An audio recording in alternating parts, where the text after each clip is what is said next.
stopping what was happening. It was a situation where I very clearly and concisely expressed that I was not willing to engage in sexual activity with this person, or I was physically restrained and forced to engage in that sexual activity. It was a pretty classic, clear-cut example of rape. I know that a lot of people describe things as sexual assault, and that phrase can be sort of sometimes broadened, and there's gray areas, and it can include a lot of things. But just know that in my scenario, it was just rape. Flat out rape with no gray areas. So obviously it was very traumatic, and it took me a long time to get over it and heal from it. But as with most bad things that happen in life, you can learn a lot from it. I've come to recognize that I can both wish it never happened to me and also be appreciative of the lessons learned. The first lesson that I learned was the importance of self-defense, whether you're a man, woman, child, whatever. We're talking a gun, a stun gun, pepper spray, a pocket knife, anything. Looking back at my situation, I can't really say for sure whether or not I would have been able to thwart, stop what was happening to me if I was carrying something, but my odds would have been a hell of a lot better. No one will ever fight harder for you than you can for yourself, for your own life and your own safety. I also learned a lot about people. Being face to face with that ugly, really vile sort of underbelly of humanity really affects the way that you view people, your interactions with people, how much you trust people. And for a while specifically, it altered how I viewed men. I actively fought against developing any sort of prejudice against men, despite being violated in such an animalistic way by a man. That's, in my opinion, a choice that you have when something like this happens to you. You can look at it and say, this evil individual did something evil, or you can say all blank are evil because this happened to me. In the interest of your happiness and your ability to move throughout the world and be healthy and productive, I suggest you go with the first. Next is how it shaped my view on the politicization of rape. A big reason why I never hopped on the feminist bandwagon of the United States being a rape culture is because I was raped. Every single person I've ever chosen to open up to about this thing that happened to me has been receptive, supportive, expressed wanting to enact revenge on my behalf. And if I lived in a rape culture, I don't think that would be the case. In a rape culture, I would be the one getting in trouble for being raped. Head on over to the Middle East and see how they treat their rape victims. Another thing I learned is that everyone deals with trauma in different ways, and it's made me less judgmental in that sense. For me, whenever I experience something that's traumatic, it takes me a long time to actually feel it. I don't show any emotion for a long time. For example, when my father died when I was 19, I didn't cry for probably weeks, and that was probably really strange for everyone around me to see me just going on with life as if my dad hadn't just died. But it took me a minute for it to actually hit me and sink in. It was almost like my body didn't let me feel the trauma or the emotions of what happened. My rape was the same way. I didn't fully process it until later. But when it hit hard. Probably the most important thing I learned is that victimhood is a choice. Not in the sense that, it's a choice to literally be victimized in some way. If someone walks up down the street and punches you, obviously you didn't choose to be a victim of someone punching you. What I mean is it's a choice to stay in the mindset, and it's a choice to allow it to impede you and keep you back in life. Telling yourself that you're not going to let a traumatic event or something that's bad that's happened to you hold you back in life, and that you're not going to carry around that baggage like a concrete brick on your back forever is really powerful. For a while, I really let my rape affect my ability to be intimate with someone and to form a connection with a man. It's kind of difficult to explain. It sounds a little bit weird, but it was hard for me to give myself to someone when I felt like I had been taken in some way. Life is way too short to allow another human being to take away your happiness or your ability to live life and just kick life's ass and just kill it. So basically what I'm saying is, when I saw the title for her video, and it popped up in my recommendations, and it's, Blaire White was talking about that she had been raped and what she learned. I thought to myself, okay, this is going to be a moment of honesty. This is going to be a moment where it doesn't become like another video about, the SJWs. And for the first half of the video, I'm like, she's pulling it off, man. She's talking about, her own personal experiences, and, is talking about, the validity of her victimhood and all that stuff. And then it started to collapse into talking points. Started to collapse into anti-SJW talking points about, I'm one of the good ones. that I'm not one of these SJWs that's going to be victimized by their rape in the long term. The idea that she's not going to participate in victim culture. The idea that rape culture doesn't exist in the United States because when she went through her personal incident of rape, she found people that were like emotionally supportive. Spoiler alert, there are Middle Eastern countries that, even though the mainstream views about victim blaming and rape and prosecution of rapists may seem to favor the rapist, like, in parts of India, Bangladesh. Those aren't necessarily Middle Eastern countries, but they're Muslim countries.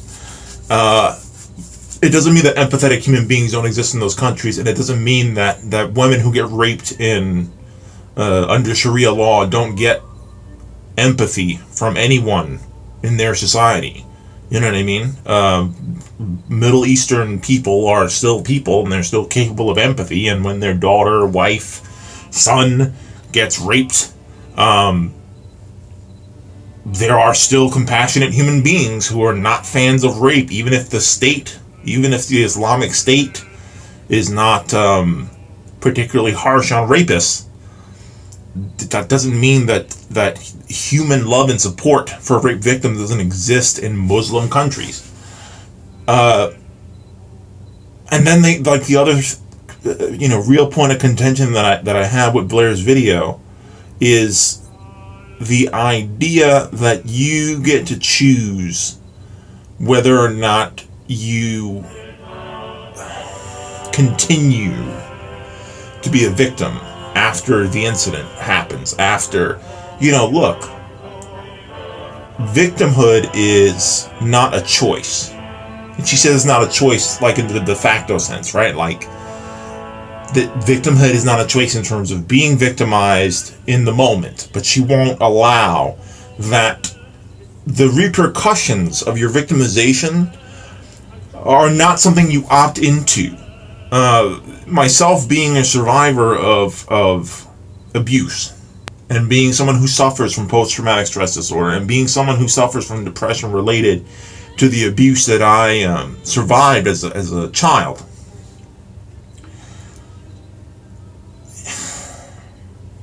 There's nothing shameful about being a victim. There is nothing shameful about being a victim. There's nothing shameful about understanding and coming to terms with your own victimhood. There is nothing wrong with owning your victimhood, and being honest about the fact that someone has impacted your life in a negative way. In the long term, it's a scar. It's an emotional scar. It's a spiritual scar. It is a sort of a no one to blame you. For example, it's very strange how conservatives split the hair between like emotional wounds and physical wounds. So if somebody shot you in the back and disabled you, no one would tell you that you were playing the victim for being in a wheelchair because someone shot you in the back and took your ability to walk. Rape, physical abuse, emotional abuse, these things can hobble a person as much as actual, what can I say? Not actual, mental. My point is that what results, a mental scar is equivalent to a physical scar, and long after physical damage is done to you by your abuser, there's no shame in acknowledging that you're sensitive, you're vulnerable, you have experienced victimization. Victimhood is a fact. It's not a choice. The victim mindset, again, is another right-wing talking point that I can't really comprehend, because the victim mindset is not something you choose. It's something that's been imposed upon you by the victimizer. They have put you in a situation where your agency has been robbed. They have put you in a mindset where you don't feel safe. They have put you in a mindset where you do not feel in possession of your own body, of your own sort of sense of, and in the case of rape, they've robbed you of your sexual agency. And it takes time to heal, and it takes time to get past it. But, turning to somebody who is not as far along in their healing process as you are and going, stop being a victim, stop playing the victim, is like this gaslighting thing, in my opinion, that when you hear someone talk about victim mindset, it's this thing of like, well, I went through what you went through, but I'm not bitching about it. I'm not complaining about it. I'm not living in it. Look, good for you if you actually are further along in your process of coping. But if you decide, for example, that you're just not going to acknowledge that you're not as far along as you want to be because of your vanity, your ego, there's no reason to gaslight other people for having a hard time coping with their trauma.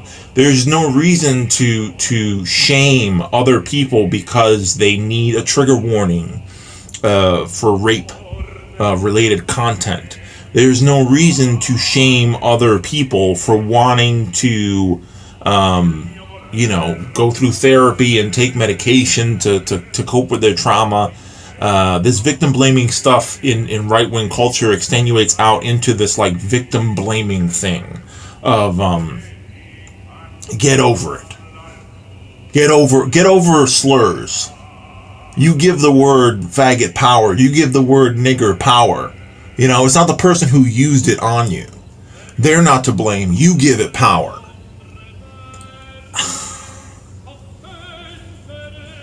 Victimhood is a fact. It is a fact. It is a scientific, empirical, demonstrable fact. And the only person liable for your victimhood is the person who imposed it upon you, whether they imposed verbal harm, emotional harm, physical harm. You are allowed to go through your process and your feelings and to take offense and to feel hurt and to be hurt as long as you are hurt. And no, you sometimes can admit that you're being held back by your trauma. You can do that. There's no problem with that. It doesn't make you bad. It doesn't make you a failure that you didn't, recover from your rape and become president of the United States in the same year. There's nothing wrong with being wounded in life because it's...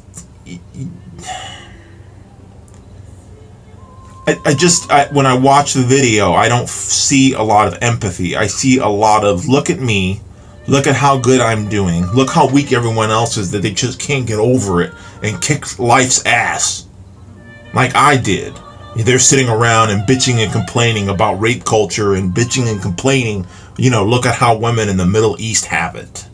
If we can't have a conversation that involves, compassion, without this sense of...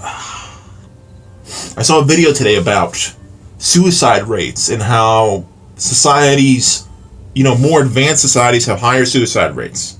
I know this is like a rant, but these things are all connected.